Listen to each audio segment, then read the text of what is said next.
European ফুটবলের সবচেয়ে বড় মঞ্চে দাঁড়িয়ে আর্সেনাল, সামনে স্বপ্ন একটাই, ইতিহাস গড়া। ২২ বছর পর প্রিমিয়ার লিগে শিরোপা জয়ের আনন্দ এখনও তরতাজা। তবে মিকেল আর্তেতার দলের চোখ এখন আরও বড় কিছু অর্জনের। ইতিহাসে প্রথম চ্যাম্পিয়ন্স লিগ শিরোপা জয়ের হাতছানি গানার্সের সামনে। তবে সামনে বাধা বর্তমান চ্যাম্পিয়ন পিএসজি। বড় মঞ্চের অভিজ্ঞতার সঙ্গে সাম্প্রতিক ফর্ম বিবেচনায় হট ফেভারিট প্যারিসিয়ানরা। এই দলটাকে হারিয়ে প্রথম ট্রফি জিততে মরিয়া গানার্স। পিএসজি গত মৌসুমে শিরোপা জিতেছে, অবশ্যই তারা ইউরোপের অন্যতম সেরা দল। তাদের এবারের মৌসুমও দারুণ কেটেছে। আমরাও গত কয়েক বছর ধরে সর্বোচ্চ পর্যায়ে লড়াই করছি, এবারের প্রিমিয়ার লিগও জিতেছি। আমরা আত্মবিশ্বাসী, তাই কে ফেভারিট কে আন্ডারডগ এটা গুরুত্বপূর্ণ না। আমরা মাঠে নামবো জয়ের লক্ষ্য নিয়ে এবং সর্বোচ্চ লড়াই করে তাদের হারাতে চাই।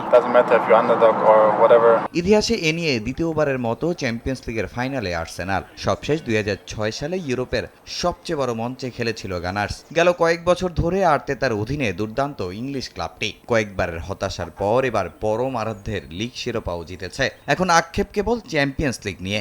লাইভ বয় কিনে কল দাও টোল ফ্রি নম্বরে, আর এক নিঃশ্বাসে গোল বলে জিতে নাও ফিফা বিশ্বকাপ ২০২৬ এক্সক্লুসিভ পুরস্কার।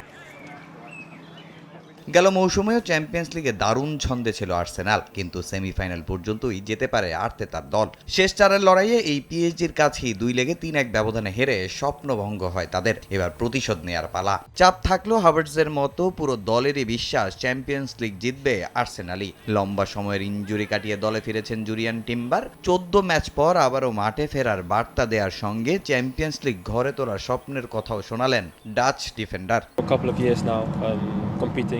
দেখুন, গত কয়েক বছর ধরে ইউরোপের সেরা দলগুলোর সঙ্গে আমরা প্রতিদ্বন্দ্বিতা করছি। গত মৌসুমে সেমিফাইনালেও খেলেছি, এবার আরো এক ধাপ উন্নতি করেছি। এই ট্রফিটার জন্য আমরা অনেকদিন ধরেই অপেক্ষা করে আছি। আমাদের উপর তো চাপ আছেই, তবে দলের সবার মধ্যেই বিশ্বাস আছে আমরা পারবই। আর আমি অবশ্যই ফাইনালে খেলতে চাই। এখন আমি পুরোপুরি সুস্থ।